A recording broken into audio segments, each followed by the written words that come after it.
Hey everyone, and welcome to another Star Wars Games update, where we bring you all of the latest and greatest in Star Wars gaming news.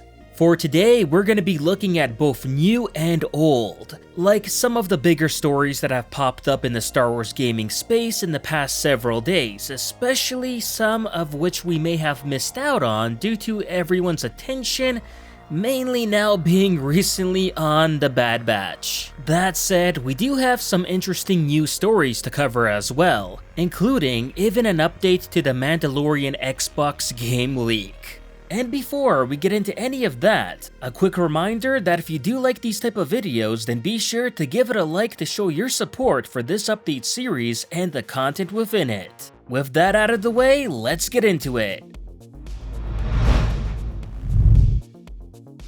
Starting things off, I want to give props to Motive, who came out big last week and dropped a last and final update for Squadrons, despite several weeks ago having officially ended support for the game in order to work on other projects. That all said, the final balancing patch is rather small as it focuses on the boost activation cost for both the X and Y wings, thus making them slightly more agile, allowing them to better challenge Imperial ships, especially the TIE Defender.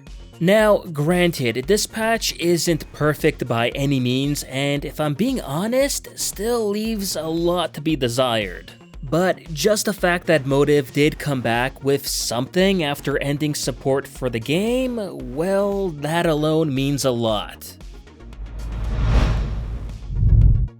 In Galaxy of Heroes, we also found out who the last Bad Batch member to be added into the game was, and that is Echo. Like I predicted in my previous video, and if you've seen the first episode of the Bad Batch, then you'll understand why we got Echo rather than Crosshair here. But Echo's highlights have him provide high sustain for his Bad Batch allies, dispels buffs, and helps them deny banners in Grand Arena.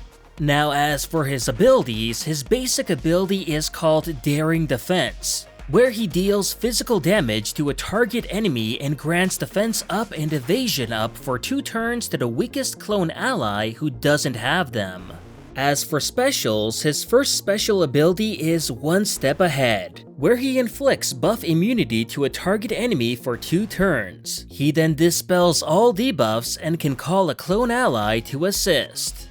And his second special ability is Never Any Doubt, where clone allies gain evasion up for 2 turns. He then dispels all buffs on all enemies and inflicts daze and healing immunity for 2 turns. So if you need a solid support role, then hey, Echo's your man. Alright, so let's jump into the more recent news stories, especially with this one since we're on the topic of mobile games. According to developer Moonton, Mobile Legends Bang Bang have announced a collaboration with Star Wars, which should see certain new characters be incorporated into that game in one way or another. And based on the promotional art, we can already safely deduce that Darth Vader and Yoda will be those Star Wars characters introduced into Bang Bang. Now, it's currently believed that they're gonna be actually skins rather than real characters added in, with fans speculating that Cyclops will be Yoda and Argus will be Vader. Personally, I've never heard of this game before today, but if Bang Bang was able to get a collab with Star Wars going, then I imagine it's gotta have some serious sway in the mobile game market. Besides, it doesn't hurt to have some Star Wars flavor in the mobile esports scene either. Last but not least, we've got a small update to the Mandalorian Xbox exclusive game leak that we've heard about last week. According to Xbox Era's Nick Baker, who was the first one to leak the story that a Mandalorian game was even being worked on behind the scenes for the Xbox, he recently appeared on the Xbox Era podcast and provided a few interesting details about it.